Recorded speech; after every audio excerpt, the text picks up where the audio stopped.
الذين كفروا وصدوا عن سبيل الله زدناهم عذابا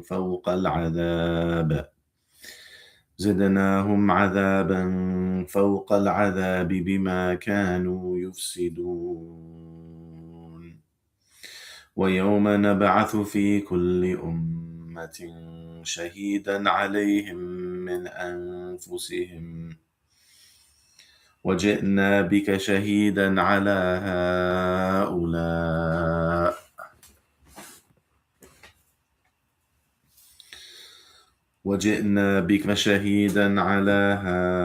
هؤلاء ونزلنا عليك الكتاب تبيانا لكل شيء وهدى ورحمة وبشرى للمسلمين. إن الله يأمر بالعدل والإحسان وإيتاء ذي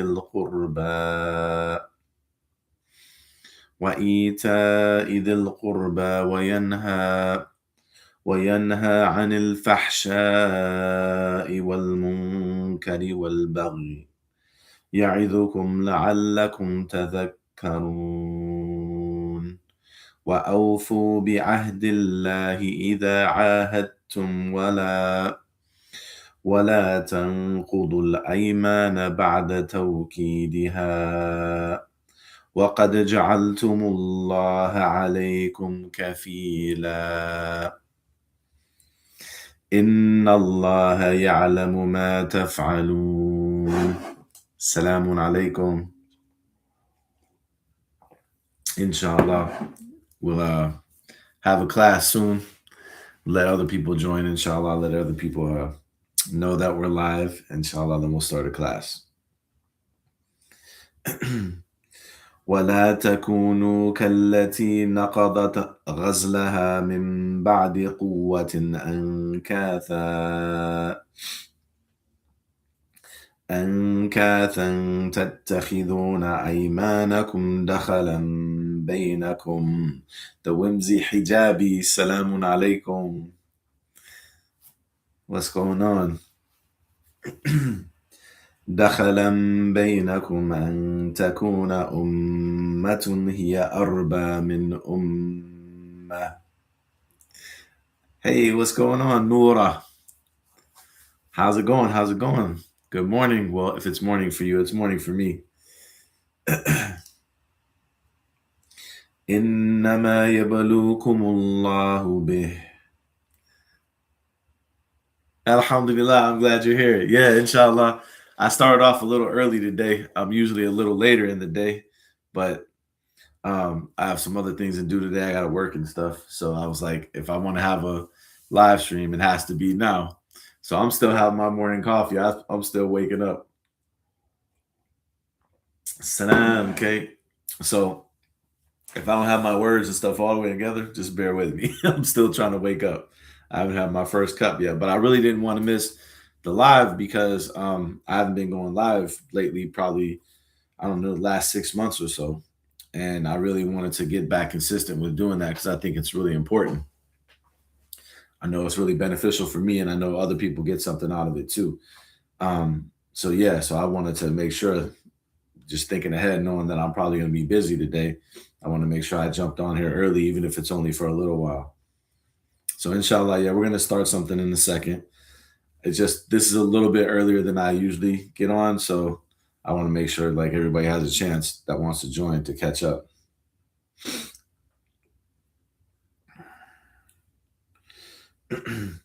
تتخذون أيمانكم دخلا بينكم أن تكون أمة الحمد لله هي أربى من أمة.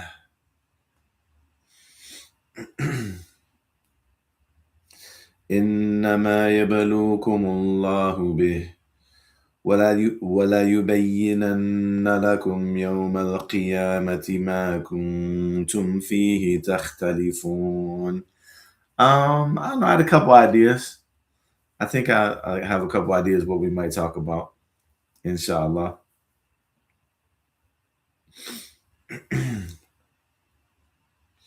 وَلَوْ شَاءَ اللَّهُ لَجَعَلَكُمْ أُمَّةً وَاحِدَةً ولكن يضل من يشاء ويهدي من يشاء ولتسألن عما كنتم تعملون ولا تتخذوا أيمانكم دخلا بينكم فتزل قدم بعد ثبوتها بعد ثبوتها. No, not Otto. إنما أنا أمريكي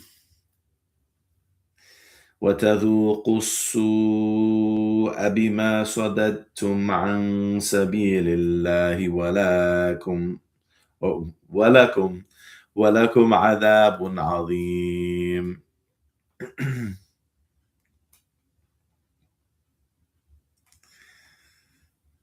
ولا تشتروا بعهد الله ثمنا قليلا إنما عند الله هو خير لكم إن كنتم تعلمون. ما عندكم ينفد وما عند الله باق ولنجزين الذين صبروا أجرهم بأحسن ما كانوا يعملون. Alhamdulillah. I love you as well. Thank you so much. Yeah, for you too, for sure, Matt. I appreciate that. God bless you too. And I also pray for you. Inshallah, inshallah. So let's go ahead and start talking about some Quran. How about that? So we got a decent amount of people in here. I'm sure other people would join as we go. But this verse I just read, Alhamdulillah, may Allah guide you as well. This verse I just read, I think, is extremely beautiful. So I want to start with that, even though that's not one of the topics that I had thought about talking about today. But I just think it's a really nice verse. It has a really nice meaning. So I think it's something that we should reflect on. So this verse says, ما عندكم ينفد وما عند الله باق. So, and then there's more. وَلَنَجْزِيَنَّ الَّذِينَ صَبَرُوا أَجْرَهُمْ بِأَحْسَنِ مَا كَانُوا يَعْمَلُونَ. But let's just look at the first part of it. So he said, مَا عِنْدَكُمْ يَنْفَدْ وَمَا عِنْدَ اللَّهِ بَاقٍ. What is with you will be depleted. Okay, what is with you will be depleted or exhausted. وَمَا عِنْدَ اللَّهِ بَاقٍ. And what is with Allah will always remain. What is with Allah will be remaining. So that's just a rough translation, right? But let's break the words down a little bit more clear, right? A little bit with a little bit more depth. So when he said ma inda, wa alaikum salam, what's going on? Yeah, inshallah, we can go back to the discussion about salah. This is just a verse I wanted to comment on real quick because I was just reading and I came to this verse. So just I'm still trying to inshallah double G pray for God to reveal himself to you as well. Yeah, I just wanted to give everyone a chance that might want to still jump in or might not know that we're live, a chance to see it. And inshallah we'll go back to that. But this verse is so beautiful. He said uh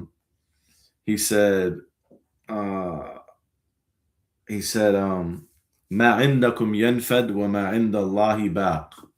He said, what is with you, like the rough translation is, what is with you is being constantly exhausted or depleted, and what is with Allah is remaining, right?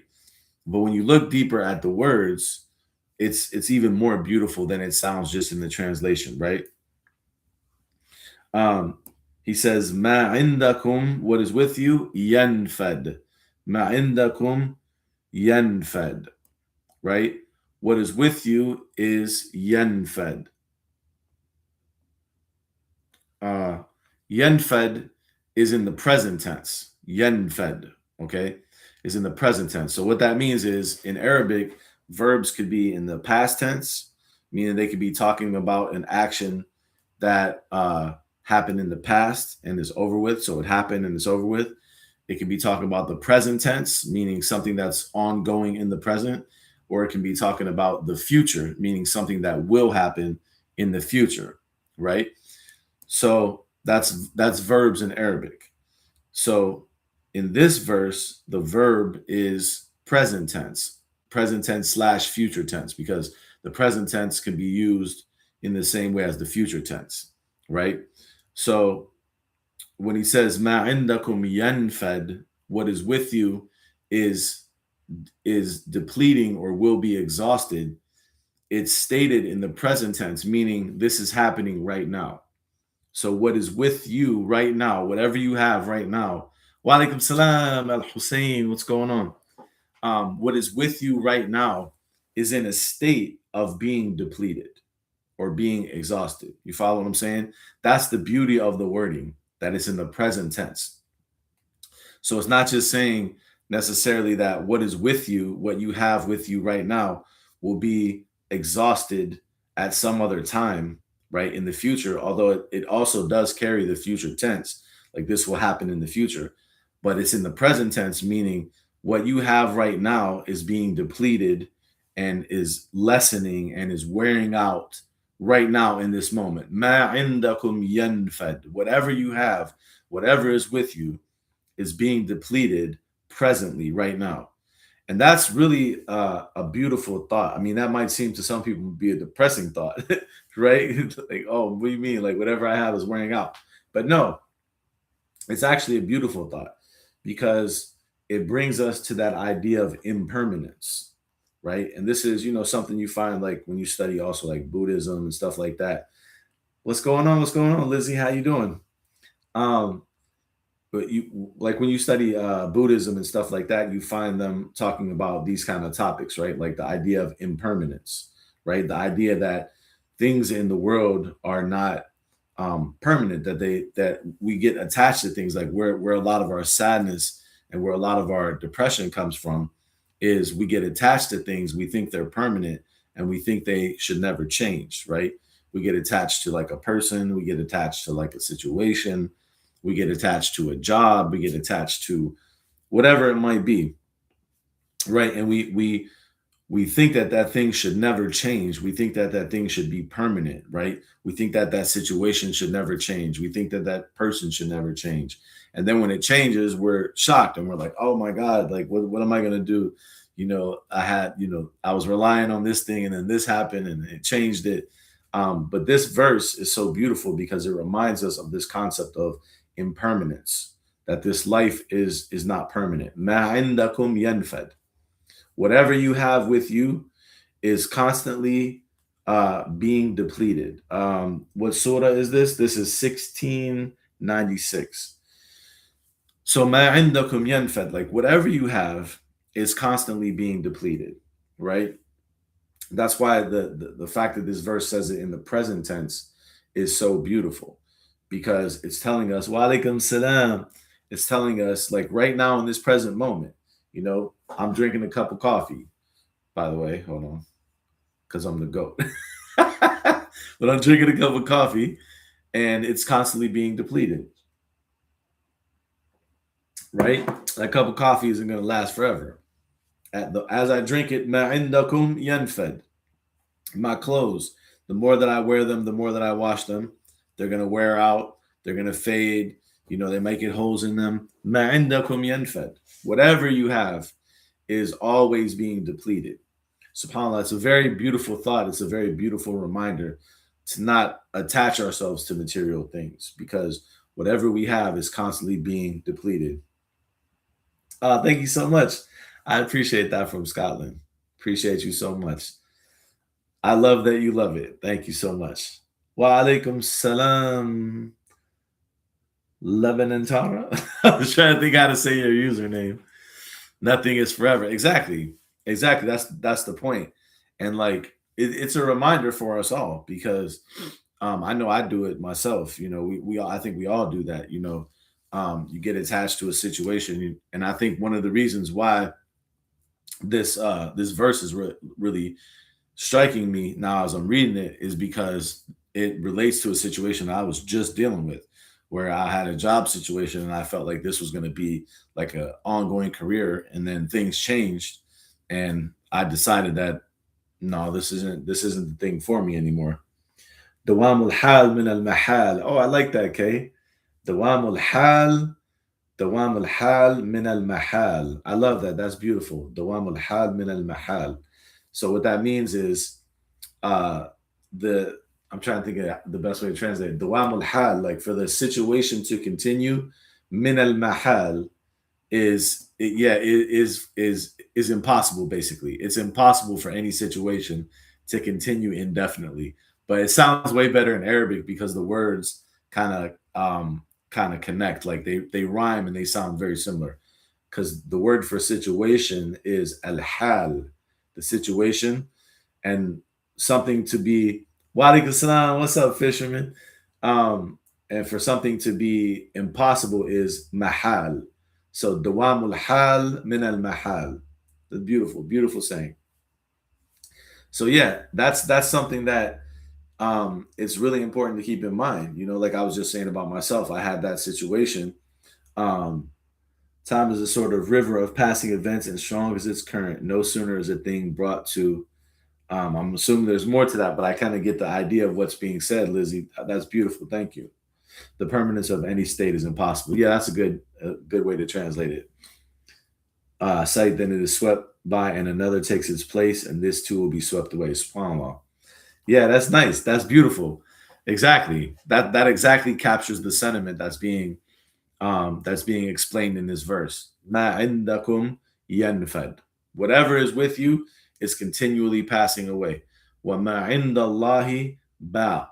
Now the second part of this phrase is really interesting too. Ma indakum yanfad wa ma indallahi baq. Because I want you to notice, and if you're not familiar with Arabic, I'm going to explain it and break it down. I want you to notice the difference between the words, because as I just explained, when he said ma indakum yanfad, yanfad is in the present tense, meaning it's an ongoing present tense action, like it's happening right now, and it could also mean that it's going to happen in the future. Because in Arabic, the the present tense formulation of the verb could be used for the present, and it also could be used for the future. Okay, so that's how it's phrased here, yanfed, right? But when it says what is with Allah will remain, because that's how they would usually translate it, وَمَا عِنْدَ اللَّهِ بَاقٍ, and what is with Allah will remain. See, he doesn't use the same formulation of the verb with the word remain.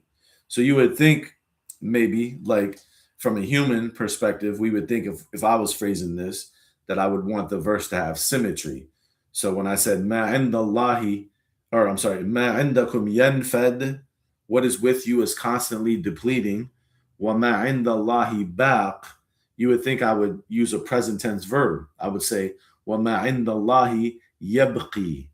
And what is with, yeah, exactly. You caught it, Liberty. Yabqi. You would think you would say ma indallahi yabqi. What is with Allah is remaining. But that's not how the verse phrases it, actually. The verse says, وَمَا عِنْدَ اللَّهِ بَاقَ, بَاقَ. And the word baq is a noun. It's وَمَا عِنْدَ اللَّهِ بَاقَ. The word baq is a noun. So it's not just saying what is with Allah is remaining. Yet, like, yeah, you could translate it like that, but more accurately, and it sounds weird when you put it in English like this, because we don't talk like this in English. Oh, love the hat, love the hat. Thank you. Um, how like if you wanted to put that more accurately, ma indallahi baq, you would say what is with Allah is a remaining thing, or is a thing. Hey, what's going on? What's going on, Poppy Smith? What's happening? Ma indallahi baqin, you would say it's what is with Allah is a thing that constantly remains, because baqin is a noun. So what does a noun indicate? What's the difference between a noun and a verb in Arabic? Like when the Quran phrases something with a verb versus phrasing something with a noun. Wa iyaka Abdullah. Um, what's the difference when the Quran phrases something with a verb versus phrases something with a noun? Okay, what's the difference? So what does a verb indicate? A verb indicates a verb indicates an action. A verb is an action word, right? So just like I said, a verb could be past tense, could be present tense, could be future tense, right?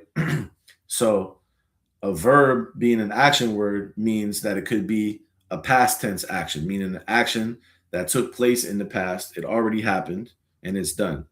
It could be a present tense action, meaning it's an action that's going on in the present tense. It could be a future tense action, which means it's an action that will happen in the future. But the main thing about a verb to keep in mind, like philosophically, because when we study these things, Salam, Florence, what's going on? What's going on? Um, when we study these things in the Quran, when we study like good morning, when we study these kullu man alayha fan, exactly. That's another good verse, subhanAllah. But see, when we study these things in the Quran, when we study like verbs and nouns and stuff like that, a lot of times we take them as just being like grammar, right? And they seem kind of boring. Wa alaikum salam. They seem kind of boring and like dry and like, oh, he's talking about Alhamdulillah. Yeah, I'm happy to see you too. Um, oh man, we're talking about we're talking about these old academic concepts, tell me about something like I want to hear something about something practical, right? But that's because the way that they're usually talked about is kind of in a dry way that's like disconnected from, how does that affect our understanding of the Quran? What's going on? What's going on? So when you think about them, وَيَبْقَى وَجْهُ رَبِّكَ ذُو الْجَلَالِ وَالْإِكْرَامِ. Another beautiful verse. Man, you're getting all the beautiful verses that also all support this topic. I'll translate, inshallah, the verses that they're mentioning, inshallah. But I want you to like hone in on this point first about verbs and nouns, because this is really important in the study of the Quran. Because there's a philosophical, it's not just like a dry, like academic thing, or some boring like grammar point. There is a lot of philosophical implications to using a verb versus using a noun. Because again, a verb is an action word, right? Nice glasses. I like those glasses. A verb is an action word, right? Yes, even the breakdown of the letters, ba and qaf, reveals so much of the understanding. That's absolutely true, right? So a verb is an action word, and an action takes place at a certain time. So whenever you talk about a verb, it's always related to what they say. Like if you want to put it in Arabic, how they explain it in Arabic, they say the verb yadullu ala al-huduth. It indicates huduth. Huduth. Huduth means for something to be brought about at a certain time, basically. So it's not something that's continually existing all the time. It's something that's brought about at a certain time. Okay. So if it's past tense, huduth with a tha, huduth, huduth. They say in Arabic, al-fi'lu yadullu ala al-huduth, that the verb indicates huduth, meaning it comes about at a certain time, right? So it comes about either in the past, it comes about in the future, or it comes about in the present. But it's not a continuous thing. It's not something that is a continuous thing that is like always happening and existing. It has to be brought about. Okay. So an action has to be brought about. Now, what's the difference between that and a noun? So a noun, right? A noun indicates a permanent state of something, meaning it exists as that state all the time, right?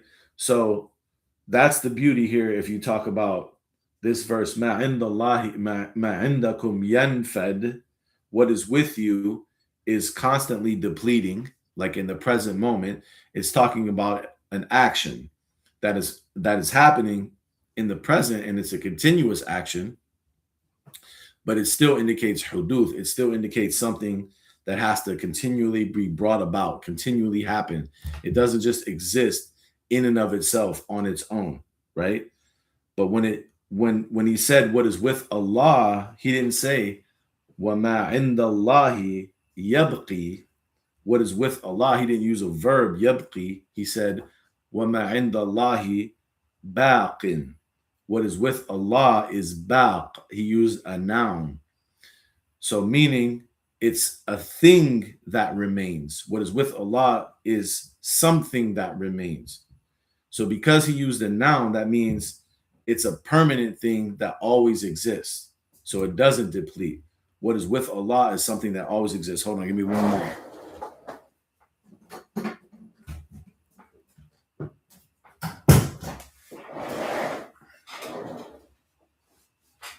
Right? So that's I get confirmed that I don't believe in. Don't argue. That's another topic, inshallah. But you see what I'm saying? That's the beauty of the verse. Like you would think that the verse would just phrase it, ma indakum yanfad wa ma indallahi yabqi. It would use verbs. Salam, Hannah. It would use verbs in both cases. But no, when it refers to what's with us, it uses a verb. So it's something that comes about at certain times. وَمَا عِنْدَ اللَّهِ بَاقٍ is a noun. So what's with Allah is a permanently existing thing. So that's actually something that's very, very beautiful when you really think about it, that this verse draws our attention to, is that whatever is with us is impermanent, right? But what's with Allah isn't just remaining, it is something that exists in and of itself and always remains, right? And then a couple other verses that relate to this idea of like impermanence, the impermanence of anything other than Allah, is what the comments are put on the screen, which I think are some really beautiful verses. Which one of them is in Surah Ar-Rahman, Surah Ar-Rahman, chapter 55. So chapter 55 in verse, let's see, in verse 27 or 26 and 27, he says, كل من عليها فان ويبقى وجه ربك ذو الجلال والإكرام. He says, كل من عليها فان. كل من عليها فان. All or everyone that is on the earth is fan. كل من عليها fan. Beautiful verse actually, because it illustrates this concept again about using a noun. So I know this is like, again, it's like some grammatical, it's a grammatical discussion that walaikum salam. Are you homosexual? That's too funny. Kullu man alayha fan. All of those who are on the earth are fan. My bad, y'all. That's too funny. Kullu man alayha fan. All of those that are on the earth are fan. So what does the word fan mean? Means they're all like they're all disappearing. They're all being constantly like annihilated or vanishing or leaving, right? But again, the Quran uses a noun here. Like I was saying, I know, or perished, yeah. I know like sometimes when we start talking about grammar terms, it's like, oh man, I don't even remember like English grammar. Like, I got to go back and review all these terms. But if you take the time, like, and just have patience with it and just kind of like, even though it might seem a little bit boring or complicated at first, if you just have patience with it, I guarantee you it will improve your understanding of the Quran if you think about it more philosophically. So here, kullu man alayha fan, all of those who are on the earth are fan. It uses a noun, meaning not just that they are being depleted or diminished or annihilated or perished, but that it uses a noun in the sense of like, this is our fundamental nature. Everyone that is on the earth, our fundamental nature is fan, is that we are constantly depleting. We are constantly being annihilated. And see, that goes with Like even if you study physics, right? So in physics, if you study entropy, we understand that that's one of the laws of the universe, that things tend toward disorder. Everything wears out, everything breaks down, right? Everything is impermanent. So it's a really beautiful concept that the Quran is like drawing our attention to. كل من عليها fan ويبقى وجه ربك ذو الجلال والإكرام. And what remains is وَيَبْقَى. So you use that same word remain, but here he uses it as a verb. وَيَبْقَى وَجْهُ رَبِّكَ. And what remains is the wajh of your Lord. وَجْهُ رَبِّكَ. The wajh of your Lord. So that's actually really beautiful too. Like, what does it mean that وَيَبْقَى وَجْهُ رَبِّكَ? What does that mean? Wa alaikum salam. What's going on? What does it mean that the wajh of your Lord remains? Because a lot of times, how that's translated is like the face of your Lord remains. But what does that even mean? What does it mean? What's the face of your Lord? Like, does Allah have like a face, like as we have a face? But if you look at this word wajh is very interesting because the word wajh means basically to face, like literally to face. Like the word wajh is from muwajaha, meaning to literally like to face a certain direction, not just the face, but it means to face, to be directed in a certain direction. Let me show you another verse related to this word so we can break this down a little bit further. So another verse related to the word wajh in the Quran is Aynama yuwajjihu. That's the verse I want to find. Hold on. Aynama yuwajjihu. Yeah. So in 1676, actually, he says, وَهُوَ كَلٌّ عَلَى مَوْلَاهِ. Speaking about, he's giving us an example. And then he says, أَيْنَمَا يُوَجِّهُ لَا يَأْتِ بِخَيْرٍ. أَيْنَمَا يُوَجِّهُ أَيْنَمَا يُوَجِّهُ لَا يَأْتِ بِخَيْرٍ. He says, wherever he directs him, he doesn't bring any goodness. Okay, he's giving an example of a certain type of person. So we're not going to go into the whole example, but I just want to show the use of the word wajh as a verb. Aynama yuwajjihu. Yuwajjihu. How's that word translated here? It's translated as however he directs you. Yuwajjihu. So yuwajjihu, right? Whatever direction he directs you to. So the word wajh actually means to face or to be directed to a certain direction. And that's why also Ibrahim said, he said, Inni wajjahtu. Look how he used it as a verb. Ibrahim said, this is in chapter 6, verse 79. He said, Inni wajjahtu wajhi. Inni wajjahtu wajhiya lilladhi fatara as-samawati wal-arda hanifan. Okay? Inni wajjahtu. He said, I have directed my wajh.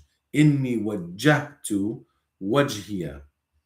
I have directed my wajh lilladhi fatara as-samawati wal-arda hanifan. To the one who created the heavens and the earth, hanifan. Okay? So you see the meaning of the word wajh when you look at it. Another verse about Musa, right?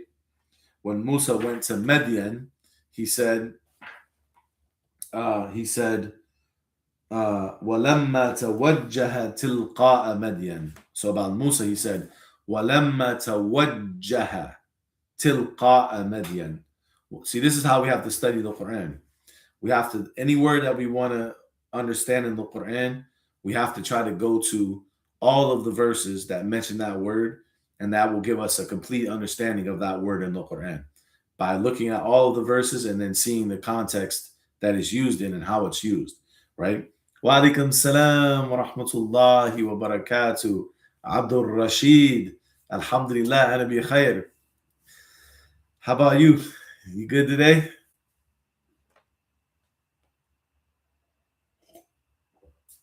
So when Allah spoke about Musa, may Allah bless you too.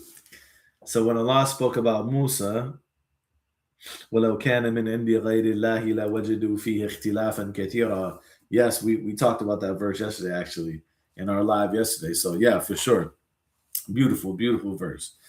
Um, and it's still early in the morning for me. I'm still drinking my first cup of coffee. So hopefully my explanations are clear. Wa alaikum salam. But if not, just bear with me because I'm still trying to wake up, inshallah.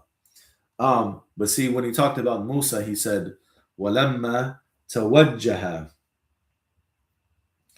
uh, وَلَمَّا تَوَجَّهَ تِلْقَاءَ مَدْيَنَ. He said, when Musa tawajjaha, when he took on the directing himself, tilqa'a Madyan, towards the direction of Madyan. So when he referred to Musa directing himself in a certain direction, he used a word that's derived from the word wajh. He said tawajjaha, tawajjaha. Okay, so you see from these usages that the word wajh essentially, in essence, means to direct oneself in a certain direction. That's why this is called the wajh, because it's what you direct yourself. You see what I'm saying? So now, with me like looking at you and talking to you, I'm directing my wajh to you. So the wajh isn't we didn't start with the idea of this and then call it the wajh necessarily, but it's called wajh because it's what you direct with, right? It's what you turn and direct in different directions. So if you turn it in a certain direction to walk in a certain direction, to wajjah, you're gonna put your wajh in that direction. You follow me? So so in this verse in Surah Al-Rahman, when he says, كل من عليها فان ويبقى وجه ربك ذو الجلال والإكرام. When he says everyone on the earth is constantly being like depleted, annihilated, passing away, perishing. وَيَبْقَى وَجْهُ رَبِّكَ. But what remains is the wajh of your Lord. The wajh of your Lord. So if you think about it like that now, from those other verses that we just explored, I think that gives a much better understanding of what are some potential meanings of wajhu rabbika, the wajh of your Lord. Not necessarily like literal face, but the direction that your Lord faces, right? Meaning, right? What we want to look for, what remains in life is wajhu rabbika, like the direction that will face you towards what your Lord is pleased with, what your Lord wants us to do, what your Lord expects from us, right? That's the perhaps one of the meanings we can think of wajhu rabbika. That's what remains. That's what remains. So in other words, let's make it a little bit more practical, right? Because that's kind of like very abstract way of thinking about it. So, for example, I'm gonna use this session that we're in right now as an example of what personally I think this verse is telling us, or one of the things that it's telling us.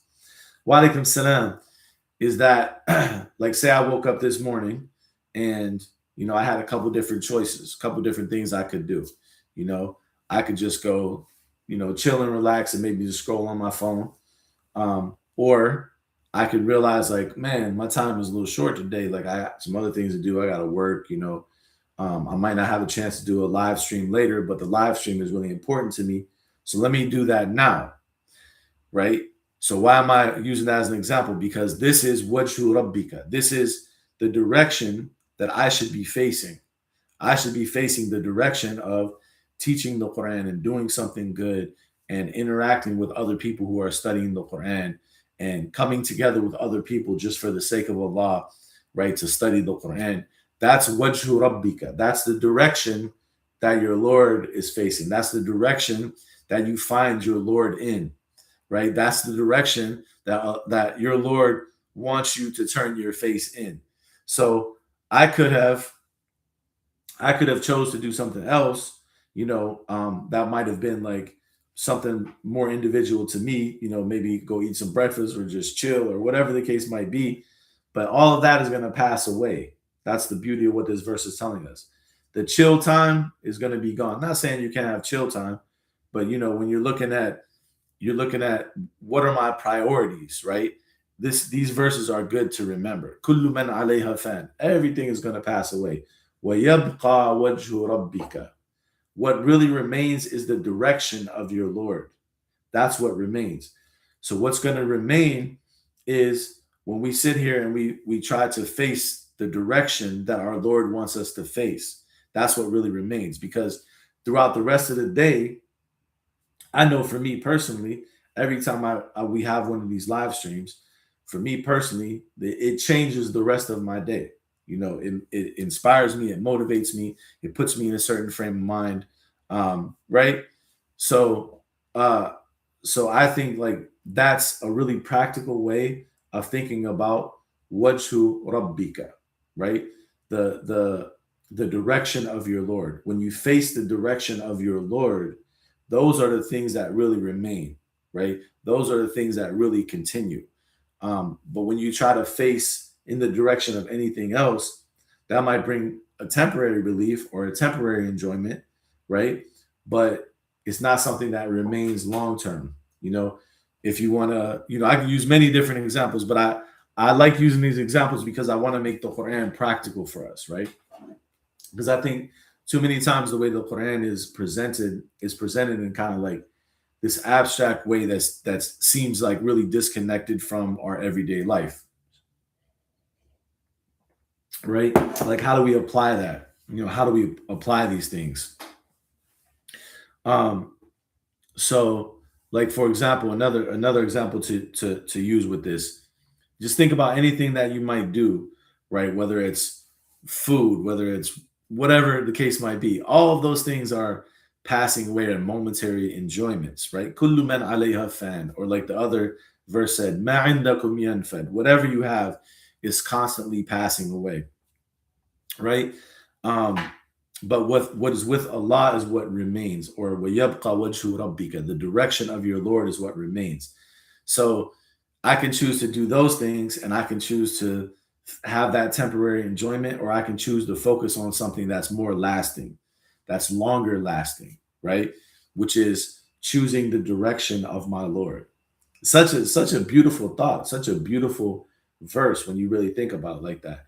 And there's another verse that relates to this. It's in Surah Al-Baqarah. He says, وَلِلَّهِ الْمَشْرِقُ وَلِلَّهِ الْمَشْرِقُ وَالْمَغْرِبُ. Is that the way it says it? وَلِلَّهِ الْمَغْرِبُ. Let me make sure I'm saying that right. I think that's it, but for some reason it sounded weird when I said it. وَلِلَّهِ الْمَشْرِقُ وَالْمَغْرِبُ. Layla, what's going on with you, Layla? The other Layla. There's two different Laylas. وَلِلَّهِ الْمَشْرِقُ وَالْمَغْرِبُ. Right? To Allah belongs the east and the west. وَلِلَّهِ الْمَشْرِقُ وَالْمَغْرِبُ. See, I usually don't. I usually try not to address comments like that, but I do want to mention something just really quickly, because you said it has nothing to do with what you're saying. People are so limited in how they see the Quran, right? No offense, to what you're saying, but people are so limited in how they see the Quran because they think that the way that they understand the Quran is the only way possible that it could be understood. Like they understand a verse in one way, right? It's like that's it. Like there's no other possible way to understand it. But that's to me a lack of appreciation for the depth of the Quran, because as Allah tells us, right? Ma nafidat kalimatu rabbi, right? The words of my Lord can never be exhausted. You can never exhaust these words. So you can never say, oh, that ain't got nothing to do with that. The Quran explains everything. Tibyanan li kulli shay. The Quran is an explanation for everything. So yes, the Quran has the surface meaning that we can all read and see, but then it has so much more depth of meaning if we just stop and think about it and contemplate it. and try to make it practical, right? And that's the thing that I don't think we do enough. Personally, I don't think we do that enough. I don't think people that teach the Quran do that enough. Is try to make it practical and something that we can live in everyday life, by bringing it into like our everyday situations and using it as a real explanation of the everyday situations that we face. So that's why sometimes when you discuss stuff like that, people will say, uh, people will say people will say a comment like that. They'll say that ain't got nothing to do with what you're talking about. The Quran has something to do with everything. If you accept what the Quran says about itself. I mean, if you don't, then that's fine too. You don't have to. But the Quran says about itself, tibyanan li kulli shay. It's an explanation of everything, right? So that literally means, if you take that literally, that means it explains everything, right?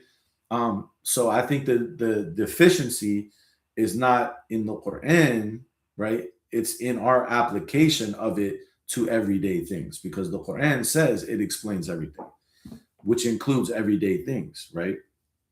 But Allah knows best. That's just my perspective. The interview with Hassan Minhaj and the priest, I didn't see it. Was it good? Inshallah, maybe I have to check it out. I would like to check that out. That actually sounds pretty interesting. But I was going to this verse because we were talking about the wajh, the idea of the wajh. Yeah, walillahi al-mashriqu. This is in chapter 2, verse 115. Walillahi al-mashriqu wal-maghrib. And to Allah belongs the east and the west. I'm sorry. I had a joke in my head. Okay, I'm gonna share it real quick, right? If you guys don't mind. I mean, it might not even be that funny to you, but to me, it's kind of funny. It's kind of like a little bit I got going on in my head as I'm talking. Um, uh, so in my head, I'm like, I really don't know if I get the credit for being able to do a live like this and teach the Quran in this way, with while at the same time reading some of the comments, because some of the comments be like, man, like you're just there like talking. Can you imagine like trying to concentrate, and like you're trying to concentrate and then you look down, because I want to interact, so I try to look at the comments. Wa alaikum salam. But you look down, it's like, are you a homosexual? It's like, and in your head, you're trying to like stay focused or try to decide like what to comment on or what not to comment on. And you're like, yeah, well, yabqa wajhu rabbika dhul jalali wal ikram. So beautiful. Like I might look away for a second. I'm like, it's so beautiful. It's telling us that what's with Allah will remain and what's with us is impermanent. And you look over and it's like, are you a homosexual? Bro, if you only knew how much concentration it takes to not lose your train of thought, and also to not like give in to the negativity sometimes too. Well, inshallah, inshallah. Because sometimes, like especially when we first started this live, like I don't a lot of people that are here now weren't here in the very beginning. In the very beginning, it was like 3, 4, 5 people. Um, it was like 3, 4, 5 people that was just like saying some crazy stuff, and I was like, man. Then he has to say something wrong, right? Right. It was like 3, 4, 5 people just right in the beginning. It was just like, I don't even remember what they said now. It was just like some weird stuff. And I was like, man, they started early on this one. So yeah. Um, that's just a little quick side point, because as I was talking in my head, I was just kind of laughing to myself, like, man, they don't give me credit for that. I make it look easy, man. That ain't as easy as it looks. Walaikum salam. What's up, Warner? How you doing, brother? But in general, man, that's a minority of people. Usually in our lives, it's really beautiful, and it's really there's a lot of love, and I really appreciate it. Cool cucumber, yeah. And it's early in the morning, so I'm on here a little bit earlier than I usually am. I'm still drinking my first cup of coffee.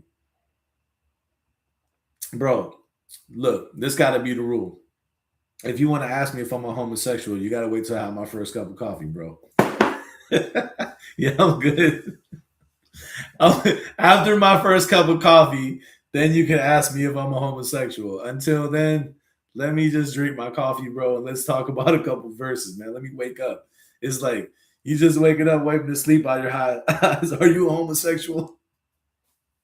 My bad. That's just too funny, man. Oh man. Okay, back to the class. So yeah, coffee and comments for breakfast. Oh man. So this is chapter 2, verse 115. So chapter 2, verse 115, he says, وَلِلَّهِ الْمَشْرِقُ وَالْمَغْرِبُ, and to Allah belongs the east and the west. فَأَيْنَمَا تُوَلُّوا فَثَمَّ وَجْهُ اللَّهِ. So wherever you turn, فَثَمَّ وَجْهُ اللَّهِ, then there is the wajh of Allah. Beautiful verse. Inna Allah, look how it ends. Inna Allah wasi'un alim. Wasi'un alim. Right? Some people would say that's tajsim, what I just did, because I said wasi'un. Like I made, or tashbih maybe. Like I made Allah like similar to his creation. That's what they would probably say. But I wanted to show you, like demonstrate the word wasi'. Wasi'. Allah is expansive. Look at that. Look at this verse, this amazing, beautiful verse. وَلِلَّهِ الْمَشْرِقُ وَالْمَغْرِبُ. Okay, one one last joke, because I remember this sister that I like to watch some of her videos. I haven't seen her in a while, and I can't even remember her name, but she's funny. Younger sister, so she has this like little bit where like she's like little skit where she's like scrolling through or she's watching this other Muslim sister's live, right? And she's like, oh, the sister's live and she's cooking. Let me join and see what the comments are. And then she's like, she does like the voiceover, and it's like she clicks on the live, and the comments are, astaghfirullah, why are you breathing? So I was just thinking about that, like, oh, verse is so beautiful. وَلِلَّهِ الْمَشْرِقُ وَالْمَغْرِبُ. Astaghfirullah, are you a homosexual? It's like, what? Bro, we're not even talking about that. All right. وَلِلَّهِ الْمَشْرِقُ وَالْمَغْرِبُ. And to Allah belongs the east and the west. فَأَيْنَمَا تُوَلُّوا فَثَمَّ وَجْهُ اللَّهِ. So wherever you turn, there is the wajh of Allah. Wherever you turn, there is the wajh of Allah. So, number one, that shows us that the idea of the wajh of Allah is something that's way deeper than what we just think. Yeah, whiplash for real. Than the idea of like this physical face, right? And I know that might be obvious, like, because why would we think of Allah as having a physical face? But when we don't think of the idea of wajh deeper, you know, people will tell us, like, especially if you study it from like a Salafi perspective, and I was Salafi for many years, they'll say, he has a wajh, but it's not like our wajh, stuff like that. But that doesn't really tell us much, right? Because obviously it's not like our wajh. But a verse like this kind of like really gives you like a beautiful understanding of the wajh of Allah. Alhamdulillah. Thank you so much. I appreciate you too. This is chapter 2, verse 115. Because here he says, وَلِلَّهِ الْمَشْرِقُ وَالْمَغْرِبُ, and to Allah belongs the east and the west. فَأَيْنَمَا تُوَلُّوا, so wherever you turn, فَثَمَّ وَجْهُ اللَّهِ, any direction you turn, there is the wajh of Allah. إِنَّ اللَّهَ وَاسِعٌ alim. This is so beautiful. إِنَّ اللَّهَ وَاسِعٌ. Allah is expansive, alim, and all-knowing. Why did he tie the idea of being expansive with the idea of wherever you turn, there is the wajh of Allah? Perhaps, perhaps those connect together, because if you think about it, right, what is he telling us? Wherever you turn, there's the wajh of Allah. A lot of times we as human beings, we want to limit Allah. We want to limit Allah. We want to say, Allah can only be found, if you do these rituals. This is how you find Allah. You do these rituals. Allah can only be found if you join this group, if you're a part of this group, if you have this aqidah, if you have this, whatever it might be. This is the only place you can find Allah. But this verse tells us, فَأَيْنَمَا تُوَلُّوا, wherever you turn, فَثَمَّ وَجْهُ اللَّهِ, there is the wajh of Allah. You can find the wajh of Allah wherever you turn, in any direction you turn, in any place you turn, to any person that you encounter. Think about if you encountered people on a daily basis and you thought about this verse. Because this verse is general and inclusive. It doesn't it doesn't limit the wajh of Allah to one specific place, or when it says wherever you might turn, there is the wajh of Allah. Oh, that doesn't mean people, that means places. Who said? He said wherever. فَأَيْنَمَا, fa'ayinama, right? Like even when you phrase this in Arabic, this is a much more broad way of phrasing this in Arabic, because you could just say, so the word where in Arabic is aina. You could just say fa'aina tuwallu, where you turn, there's the wajh of Allah. But this verse adds the ma, which makes it more expansive.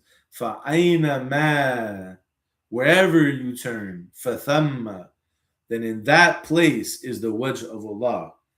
So even if that relates to turning towards another person. So when you interact with a person, let's say you come across a person, and this applies to all of us, because I know I do this too. So I'm not just directing this to other people. I'm directing this to myself first.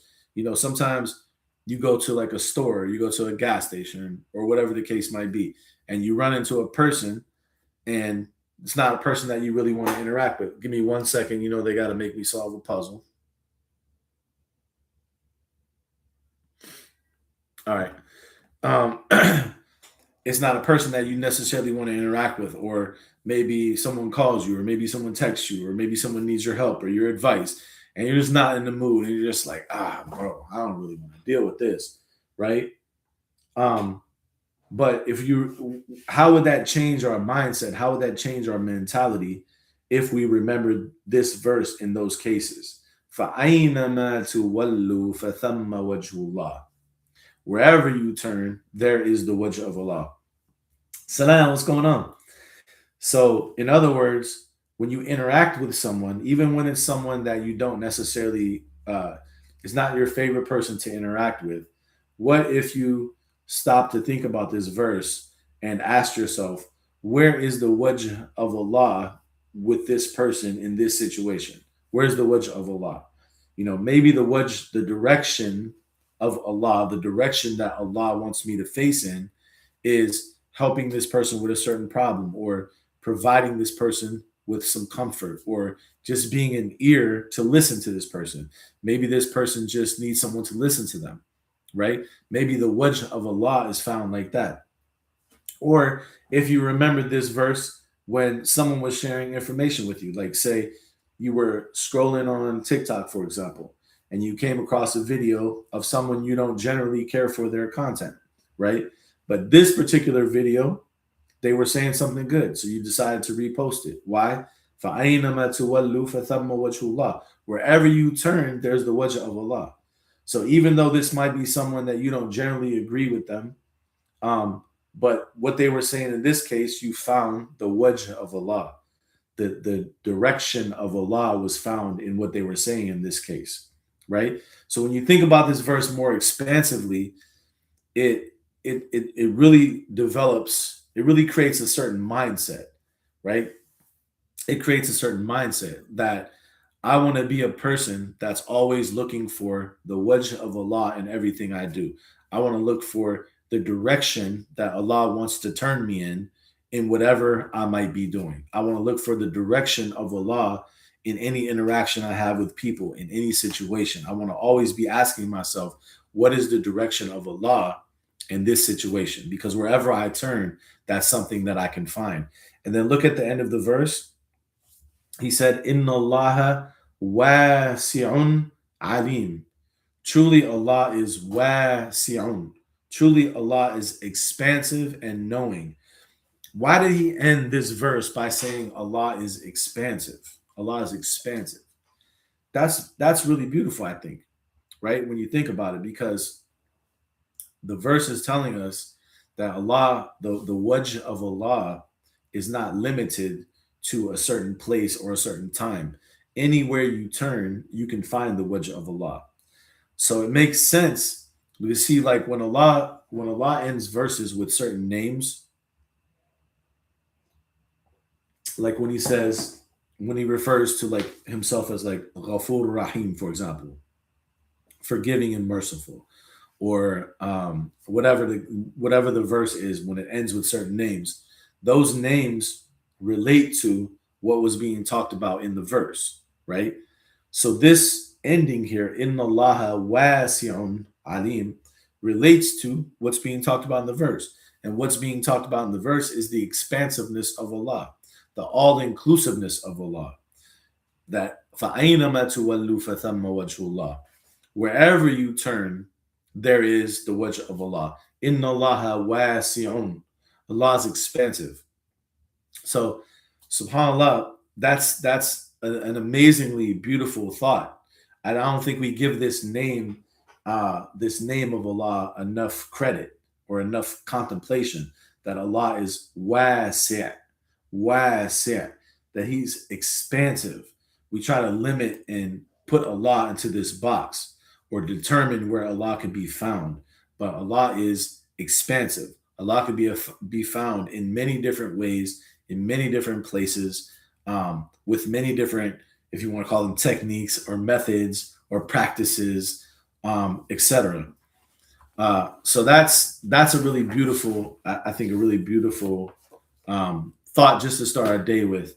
That everything with us is impermanent, right? كل من عليها فان ويبقى وجه ربك ذو الجلال والإكرام. But what really remains and what really continues is wajhu rabbika, is trying to find the direction of your Lord, trying to always be directing oneself to what pleases Allah, and trying to find that in any situation, in any person, and that's what truly remains. Now, someone asked also, can we go back to what we were talking about Salah yesterday? So yeah, let's go back to that inshallah for a little while. And I will have to, yeah, orienting to divine purpose. Oh, I love that. That's a beautiful way of putting that. Orienting to divine purpose. Beautiful. Thank you for that. Um, so I'm not gonna stay too much longer because, like I said, I do have some things I got to do. That's why I jumped on here early today. Um, but if I'm free later, I might try to come back. I'm not sure with work and stuff how long it's going to take me. But we will go over a little bit more about the Salah, and then inshallah. Alhamdulillah, I appreciate you saying that. Thank you. Get tips to get closer to Allah. Inshallah, I think if you maybe like stick around for this discussion, that might help. What's up, Khan? Thank you. I appreciate that. Your love too. Appreciate you being here. So, what we were talking about yesterday, as a quick review, we were talking about this verse 33:43. So when you go to verse 33:43, we find something very interesting here.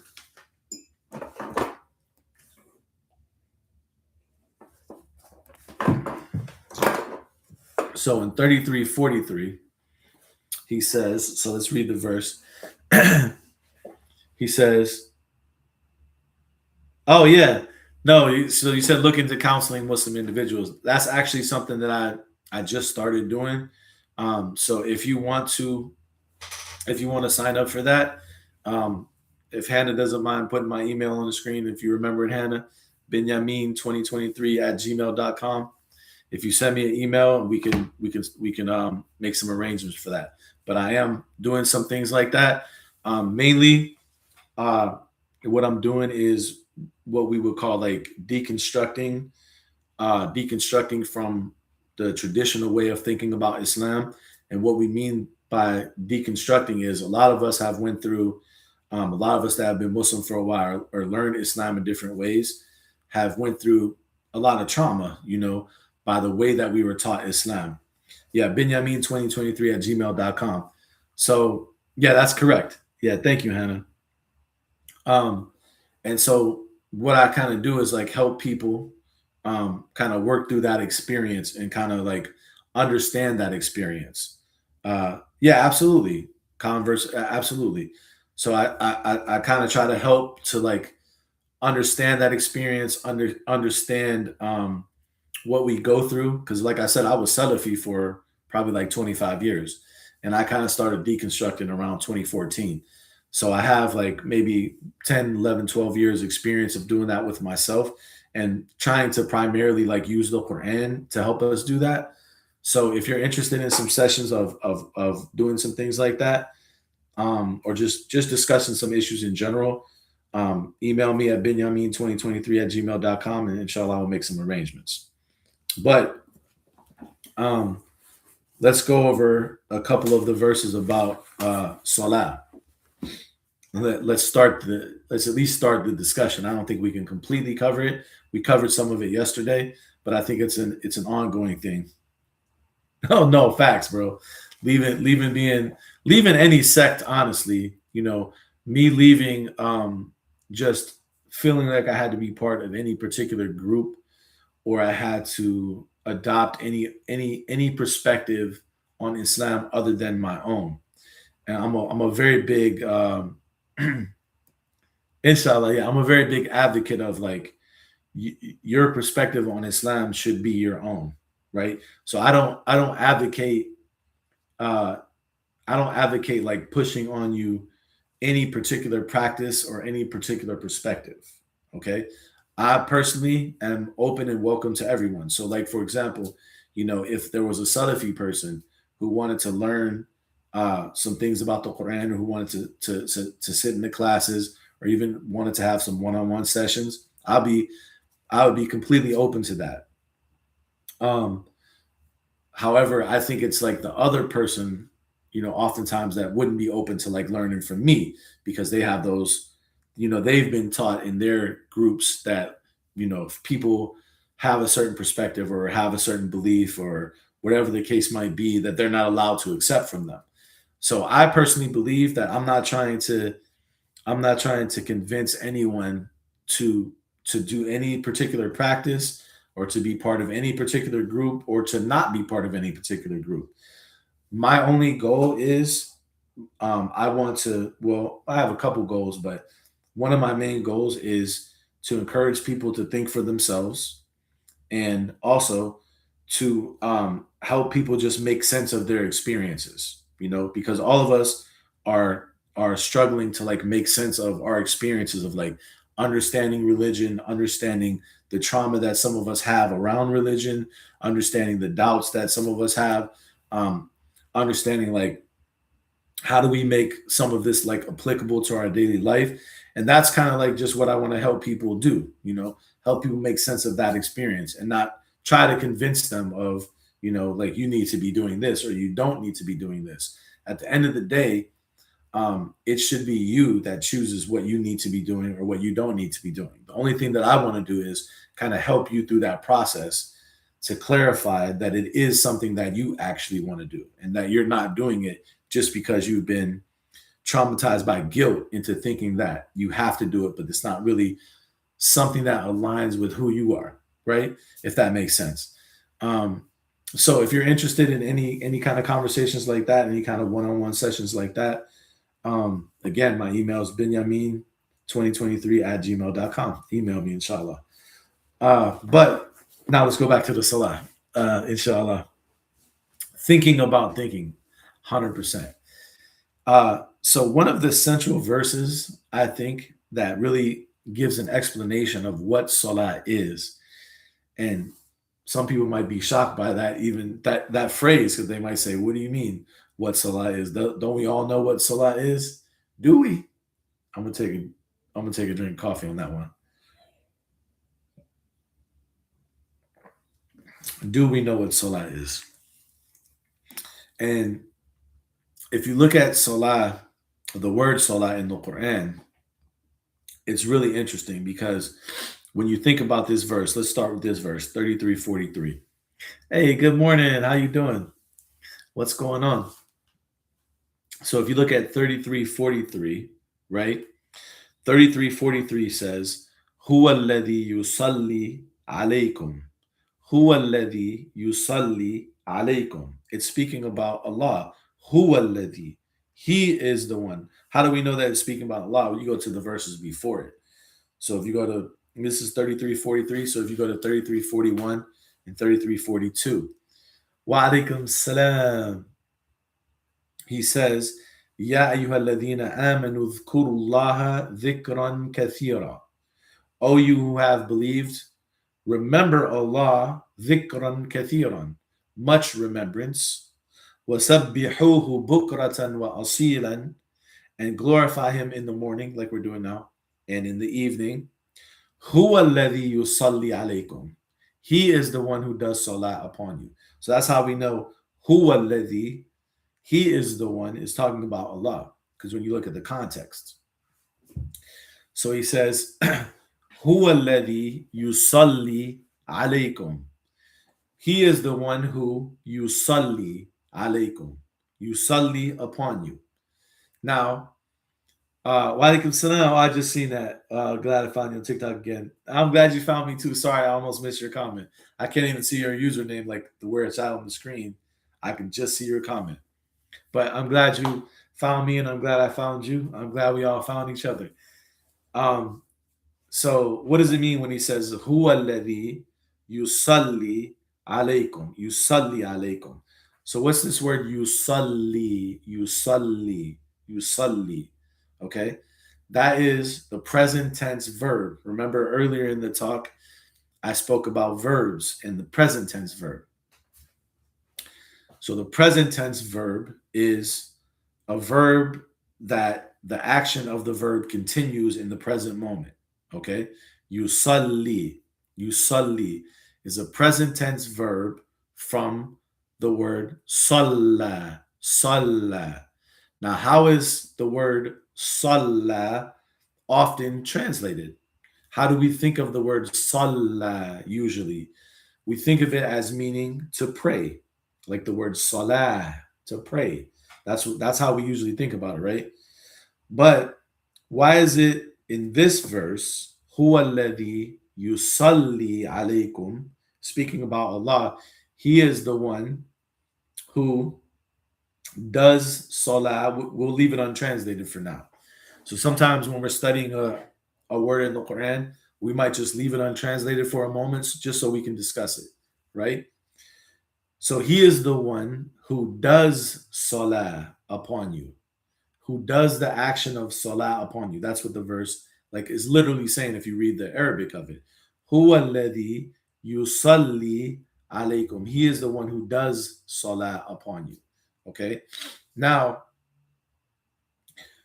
what's interesting about this verse is most likely what Allah means in this verse. Yeah, 100%. Yeah, we need to study what Allah means.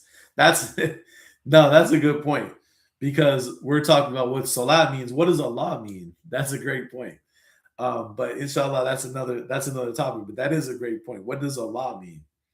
Um, so yusalli alaykum, he does salah upon you. Okay, what does it mean? He does salah upon you, right? So here's one of the verses that here's one of the verses that we can see that the word salah or salah, the verb, doesn't always mean pray as as we've been taught. Like we've been taught that it just means to pray. That's how we usually think about it.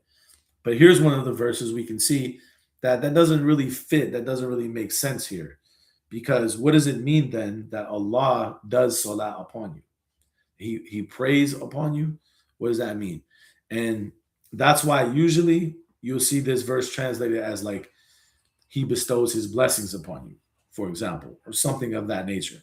So they'll have like a different meaning of the word salah because it doesn't really fit the context. And also his angels, huwa alladhi yusalli alaykum. What's going on? What's going on, Khalid? Um, هو الذي يصلي عليكم وملائكته, and his angels. He is the one who does salah upon you and his angels. So what does it mean that he does salah upon you and his angels does salah upon you? Okay. Again, usually how that's translated is he bestows his blessings upon you, right? Personally, I don't agree with that translation. I'm going to explain why in a second. But I just want to first start off with drawing our attention to the idea that the word salah or salawat or various forms doesn't always mean prayer as we're usually taught that it does. I'll give you a couple other examples, and we're going to come back to this verse.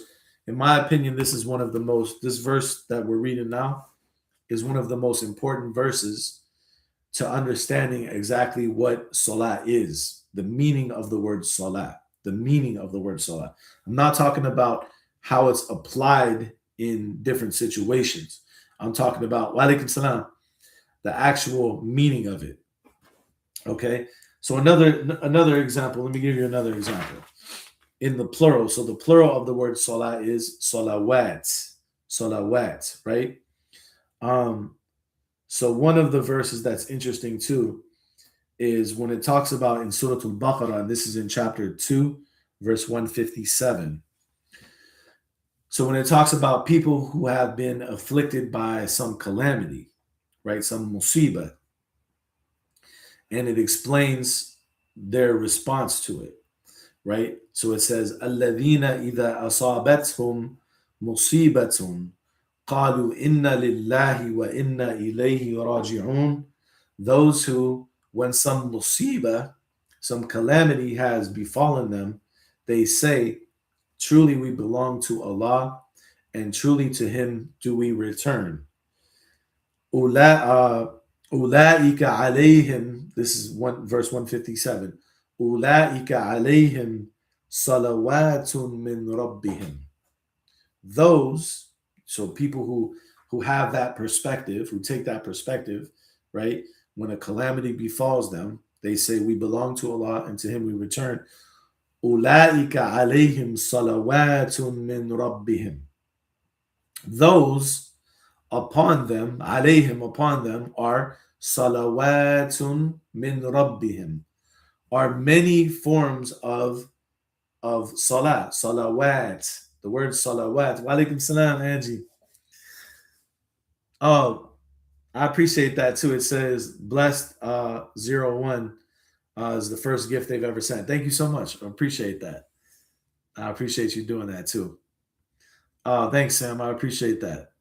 But you see how this verse it says, "Ulaika alayhim salawatum min rabbihim," that these people have upon them salawats from their Lord.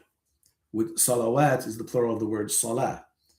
What does that mean? What does that mean that these people have salawats, many forms of salah upon them from their Lord? You follow what I'm saying? So it doesn't seem to fit the idea in that verse of what we think of as prayer. Another verse is in 9:103. So in 9:103, he says, "Khudh min amwalihim." Could I email you? Let's share it. Yeah, inshallah, email me, benjamin2023 at gmail.com. Oh, I appreciate that. Thank you so much. Inshallah. Um, so 9:103, he says, خذ من أموالهم صدقة تطهرهم وتزكيهم بها وصل عليهم إن صلاتك سكن لهم. Very beautiful verse. So he's addressing in this verse 9:103. Let's go to this. Let me go to this verse. He's addressing the messenger, I want to say, in that verse, if we look at the context. But also from that, he's addressing all of us, right? Um, donation as a form of healing, subhanAllah. That's a good way of putting what the verse said, because I didn't translate it yet. He said, so let's look at the context of this verse. It's a very beautiful verse. He said, so if you go back to 102, so you go to 9:102 and 9:103, he said, وَآخَرُونَ اعْتَرَفُوا بِذُنُوبِهِمْ, right? وَآخَرُونَ اعْتَرَفُوا بِذُنُوبِهِمْ. And you find others who confess and acknowledge their dhunub, who confess and acknowledge their, we'll say sins for now. I don't like the translation of sins, but we'll use that just for now. Bidhunubihim. Their flaws. Let's say their flaws.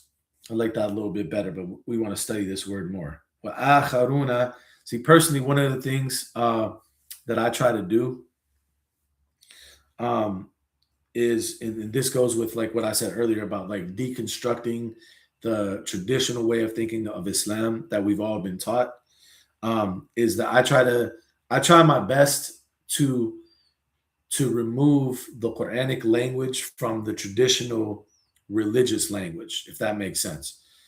Because I think that's one of the barriers that we have in like making the Quran practical to everyday life, is that we use this religious language, which is often um, filled with like terms that like create guilt and confusion and stuff like the term sin, right? We throw this term around a lot, but it's a religious term that we just picked up and people gave us over time. But I think it takes away from understanding what is a dhanb, what is a dhanb, and how can we think about that in a more modern sense. So that's why I said, for now, we can study this more. Um, we can study this more. Uh, but for now, perhaps we can think of dhunub or dhanb as meaning like a flaw, right? Um, so وَآخَرُونَ اعْتَرَفُوا بِذُنُوبِهِمْ, and you find others who acknowledge their flaws, ذُنُوبِهِمْ. خَلَطُوا عَمَلًا صَالِحًا وَآخَرَ سَيِّئًا. They mix an action that is salih. They usually say a righteous action, but I like to translate it as an appropriate action. وَآخَرَ سَيِّئًا, and another that is bad or negative. So it's speaking, the verse is speaking about people who have acknowledged their flaws, and they realize that they mixed certain actions that might be appropriate to do with other actions that might not be. They mixed up, right? And they need to like work on that flaw. That, yeah, there's some good things that they're doing, but they're mixing that with some things that's not so good, and they need to work on that. They acknowledge that. Look at the beauty, subhanAllah. Look at the beauty of the Quran. It speaks about people who acknowledge their flaws. I'tarafu, they do i'tiraf, i'tiraf. This word that I translate as acknowledge, or sometimes they translate as confess. It comes from the root in Arabic, arafa, arafa, similar to the word ma'ruf, for something to be known.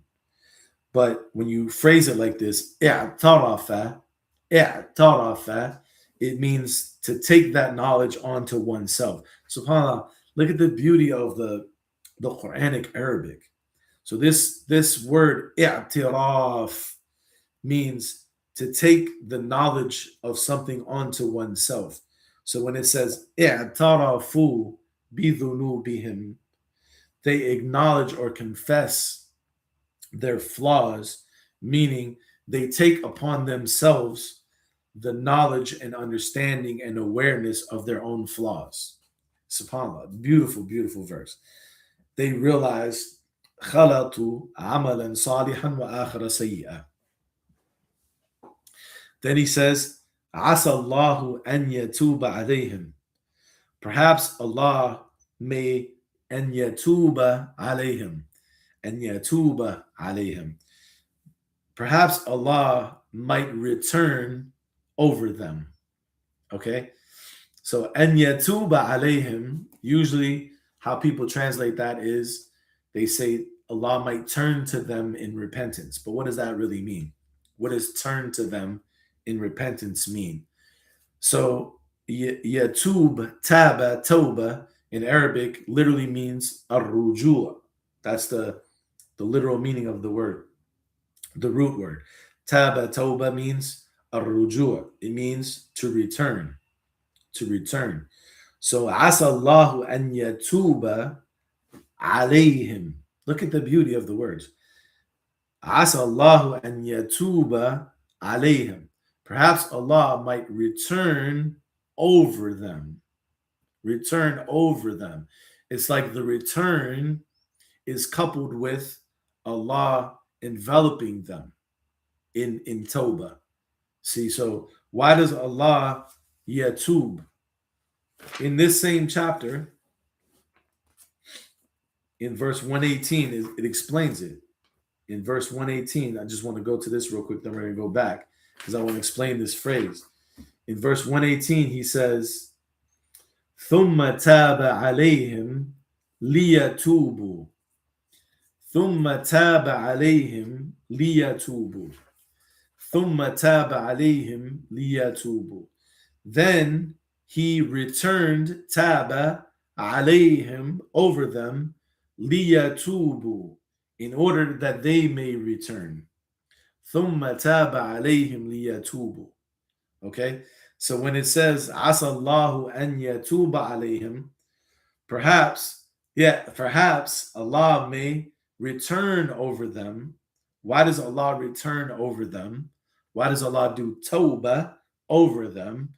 Liyatubu, so that they may return. SubhanAllah. Allah returns so you may return. Allah returns over you so you may return. So see, when you think about Tawbah like that, so beautiful, so beautiful. Tawbah is an act of returning to Allah. And it comes about because Allah returned over you. How beautiful is that to think about? Man, SubhanAllah. So, عسى الله أن يتوب عليهم إن الله غفور رحيم. Allah is forgiving and merciful. Now look at the next verse. This is, getting back to the idea of salah, but I wanted to show you the context, right? So then he said, خُذْ مِنْ أَمْوَالِهِمْ صَدَقَةً. Wa alaykum salam, Ibn Banks. What's going on? خُذْ مِنْ أَمْوَالِهِمْ صَدَقَةً تُطَهِّرُهُمْ وَتُزَكِّيهِمْ بِهَا وَصَلِّ عَلَيْهِمْ. He said, خُذْ مِنْ أَمْوَالِهِمْ صَدَقَةً. He says, take from their wealth sadaqah. Now let's break that down real quick. Take from their wealth sadaqah. Khudh, take. Let's talk about this word. Khudh, take. When it says take min amwalihim, from their wealth or from what they possess, sadaqatan, okay? They usually say charity, but the word sadaqah comes from or is related to the word sidq, which means truthful or truth. So sadaqah is not just charity, but perhaps it's a truthful gift, a truthful gift. So when someone offers a truthful gift to you, you should take it. خُذْ مِنْ أَمْوَالِهِمْ صَدَقَةً. Take from their wealth sadaqah. See, I think we have to understand this verse a little bit differently. Wa alaikum salam. Oh, alhamdulillah, I appreciate that you feel it's educational. Thank you so much. Because it sounds like, right, if you just read that like by itself, it sounds like it's saying take their wealth from them, take their wealth, right? But no, خُذْ مِنْ أَمْوَالِهِمْ صَدَقَةً. I think it's telling us something different, because what's the context? What's the context? The context is talking about people who mix something good with something bad. So, sometimes there might be someone who's doing something that you don't agree with, and you're like, they try to do something for you, they try to do something nice for you, and you're just like, I'm good, bro. You want some of this? You want some of these chips? Nah, I'm cool. You want a cup of coffee? Nah, I'm good. Oh, let me help you out, man. Let me get that for you. Yeah, I'm cool. I'm cool. Right? Sometimes people, and I've known people like this. I've known people that very good Muslim friends of mine who, from their own perspective, like I'm not looking at them and like judging them at all, but I'm just saying how they would speak about themselves from their own perspective. They feel like they're not very good Muslims. They feel like they do all kind of bad stuff. So what they do is when they have a chance to help another Muslim, they do it because they're like, man, I'm messed up, man. I'm doing all kind of crazy stuff. So what you need, bro? You need $50? I got you. You need this, man. You need some clothes? I got you. They feel like that's their way of like at least trying to do something good, right? So perhaps like what this verse is telling us is not saying take their wealth. It's more saying if someone offers you a truthful gift, even though you might look at them and feel like they're not a great person, or you might not agree with them, or you might not like to be around them, but they offer sadaqah, they offer a truthful gift to you, khudha, take it. Khudh min amwalim sadaqatan tutahhiruhum. Look at the verse. To purify them. They're trying to do something good. Take it, accept it. And why do I say the word khudh could mean here accept, to accept it? Because the Quran explains itself. If you go right down to the next verse, 104, he says, Alam ya'lamu, did they not know, أن الله هو يقبل التوبة عن عباده, that Allah, He is the one who يقبل التوبة عن عباده. He is the one who accepts at-tawbah. He accepts the return from His servants. وَيَأْخُذُ الصَّدَقَاتِ. Look how I use the same word. يَأْخُذُ. He takes the sadaqat. He takes it. So what does that mean? يَأْخُذُ. Yeah, see how it relates to accept. يَقْبَلُ التَّوْبَةَ وَيَأْخُذُ الصَّدَقَاتِ. He accepts the tawbah and he takes the sadaqat. He takes it. Meaning it comes to him. He's the one that takes the truthful gifts, right? So here when he says, خُذْ مِنْ أَمْوَالِهِمْ صَدَقَةً, take from their amwal sadaqah, the truthful gift, I think what he's saying is not literally saying take their money, get their money from them. No, it's saying take it. If he gives it to you, take it, accept it. خُذْ مِنْ أَمْوَالِهِمْ صَدَقَةً تُطَهِّرُهُم, because it purifies them. وَتُزَكِّيهِمْ بِهَا. And this phrase is amazing. وَتُزَكِّيهِمْ بِهَا. Because the word here, tuzakkihim, is related to the word zakah, which we often translate as charity, right? But the word zakah in Arabic means growth, right? So tuzakkihim biha, right? It could also mean purity, like purity and growth, to purify. Um, but if we don't give it like a more specific interpretation here, then you have two words that just mean to purify, which that doesn't make sense. Like, why would Allah say something redundantly, right? That's how we talk as human beings. That's not how the Quran talks. Every word that the Quran uses is meaningful. So when he says, خُذْ مِنْ أَمْوَالِهِمْ صَدَقَةً تُطَهِّرُهُمْ وَتُزَكِّيهِمْ بِهَا, purifying them, وَتُزَكِّيهِمْ بِهَا. وَتُزَكِّيهِمْ بِهَا is not just saying, wa alaikum salam, it's not just saying purifying them with it, repeating it. Tuzakihim biha, I think, is saying, yes, there's a purity aspect to it, but also help them to grow from it, right? Help them to grow from it. Isn't zakat more like pruning a plant to allow for growth? Yeah, no, that does make sense. So that's the idea. Like, that's kind of like the idea that I'm getting at. The element of purity is there, right? But like you said, it's like pruning a plant. So yes, in a sense, you're purifying, you're removing something. Wa alaikum salam. Smile at sunnah. You're purifying something, right? But you're purifying it in order to remove the impediments of growth. You're purifying it in order to allow it to grow, right? So take from their wealth, sadaqatan, to I'm just laughing because wa alaikum salam. Yes, I'm Muslim, but how many times people jump in the live and be like, "Are you Muslim?" I don't know how many. I would just like to know how many people that aren't Muslim that just are like sitting there like fluently reading Arabic, because everybody asks me that, and I'm like, I think that would be obvious, but anyway, I'm just being silly. Don't mind me. خُذْ مِنْ أَمْوَالِهِمْ صَدَقَةً تُطَهِّرُهُمْ وَتُزَكِّيهِمْ بِهَا, and cause them to grow by it, cause them to grow from this sadaqah. Man, that's how do we do that? Like, how do we apply that? That's something that we really need to think about. Like, the Quran is telling us from the sadaqah, the truthful gift, that someone might give us and that we might accept from them, we should tuzakihim biha. We should cause them to grow from it. There's maybe a lot of ways that we can apply that, but maybe one way to think about that, like in a practical sense, is because again, remember the context. We read the context. The context is people who are mixing something good with something bad. So when someone comes to you and they give you sadaqah, they're giving you a truthful gift. See, it doesn't have to be material. We always think in these material terms, right? Well, what they possess could be their time, the smile that they give you, a kind word that they give you, right? That could perhaps be sadaqah. That could be their truthful gift.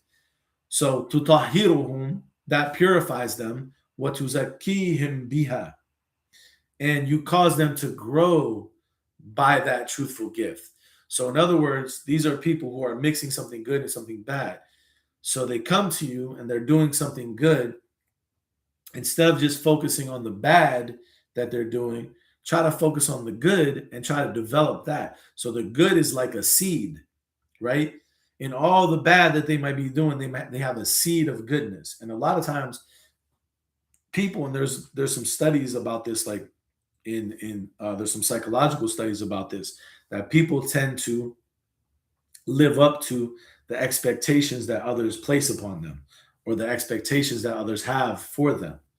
So when someone comes to you and they're doing good things and bad things, and all this bad, they have a seed of goodness. And they come and they put forth in your presence that seed of goodness. To him biha. Cause them to grow from that seed. Focus on that seed. Expect that seed. Expect that goodness. And perhaps over time, that will have a good effect on that person, right? And then the last part here that's being said is wasalli alayhim, and do salah upon them, and do salah upon them, inshallah, and do salah upon them. Do the action of salah upon them. And then the verse continues, Inna salataka sakanun lahum. Your salah is a source of tranquility for them. Wallahu sami'un alim.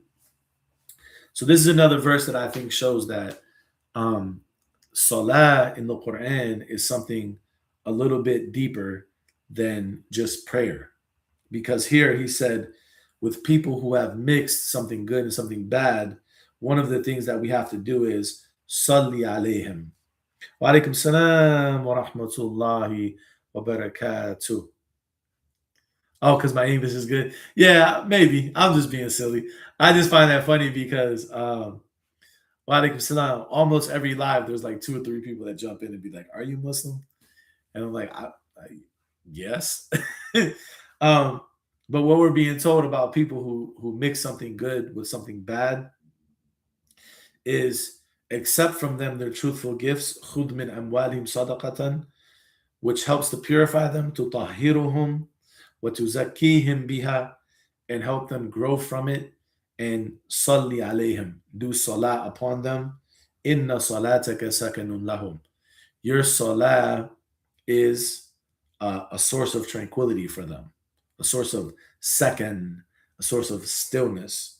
Now, so we looked at maybe 3, 4 verses where salah, either as a noun or a verb, is used in a way that doesn't seem to mean prayer. So, what's a more general definition of the word salah that fits all these different verses and all of the verses in the Quran that use the word salah?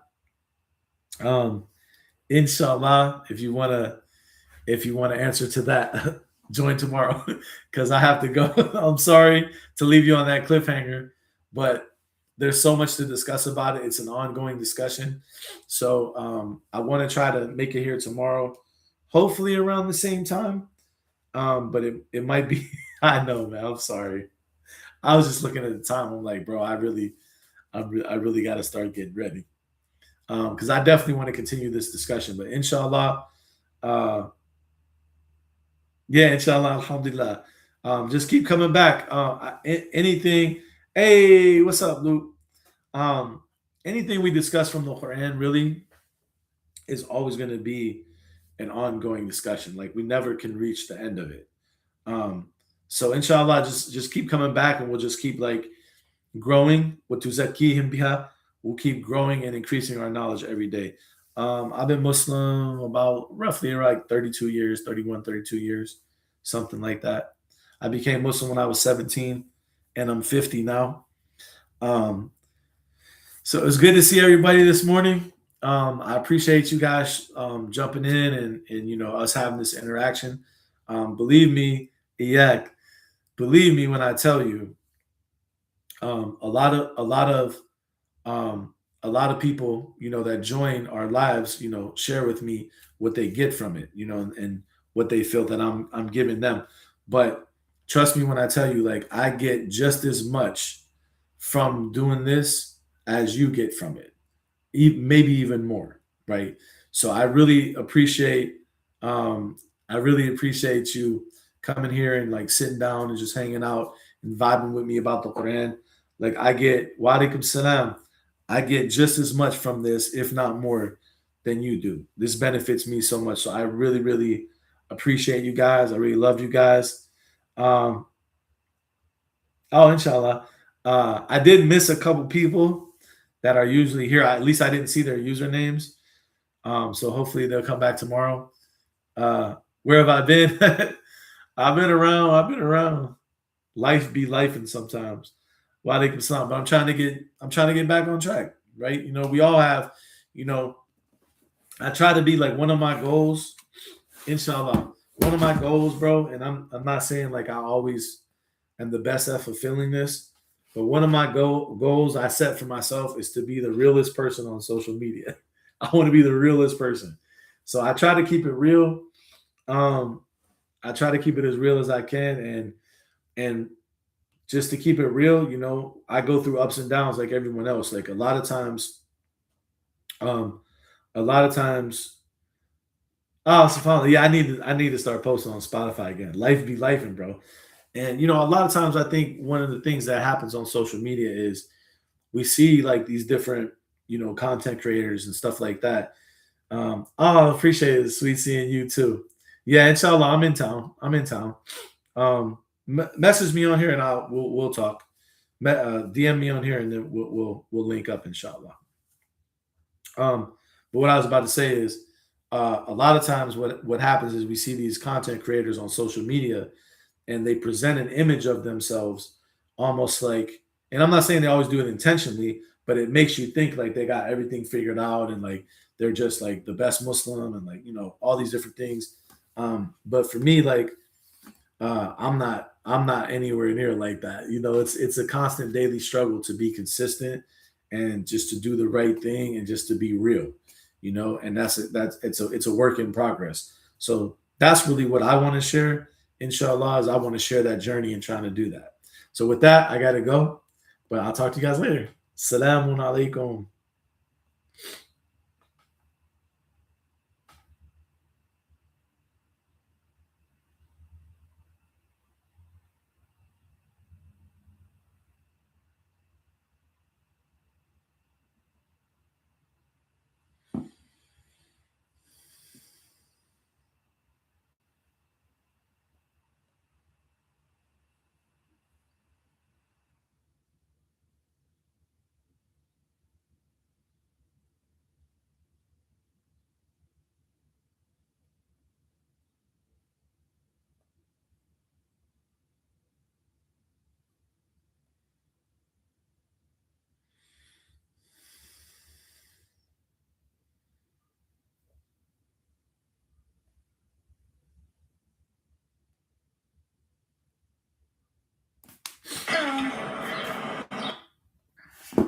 Salamun alaikum. See you guys later.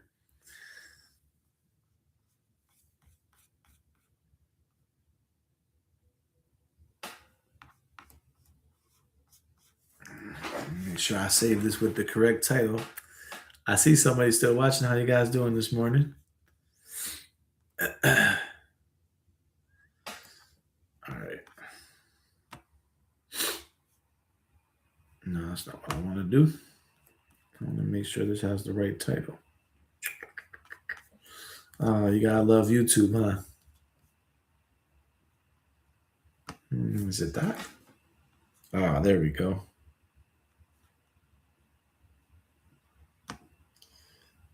There we go. That's how you do it. Boom.